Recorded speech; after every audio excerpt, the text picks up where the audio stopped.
Happy birthday Ishraq ভাইয়া, happy birthday. আপনার চেষ্টার কোনো কমতি ছিল না, আপনি অনেক চেষ্টা করছেন নিভানোর জন্য। লাস্টে একবার স্যাপ দিয়ে ট্রাই করতে পারতেন।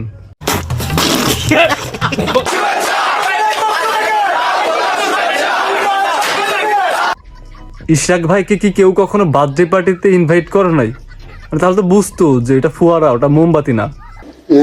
যেমনি ফু দিছে ভাই, দাবা নলে ফু দিলেও দাবা নল নিভে যাইতো, ফুয়ারার আগুন নিভলো না। কিন্তু একটা জিনিস খেয়াল করছেন, সবাই দাঁড়ায় দাঁড়ায় মজা নিল। মানে ওটা ফোয়ারা, সবাই জানে মোমবাতি না, কেউ বলে নাই ওটা ফোয়ারা, ওটা নিভানো যায় না, ওটা এমনি নিভে যায়। ইশরাক ভাই, আপনি চেষ্টা করলে ফু দিয়ে জিন্স হারাইতে পারবেন, ফোয়ারা নিভাইতে পারবেন না।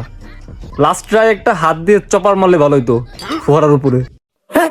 এরপরে বার্থডে পার্টি করলে কেকের উপরে ডিজেল দিয়ে আগুন ধরাই দিয়েন, তারপরে ফু দিয়েন, না নিবলে ফায়ার সার্ভিস কল দিয়েন।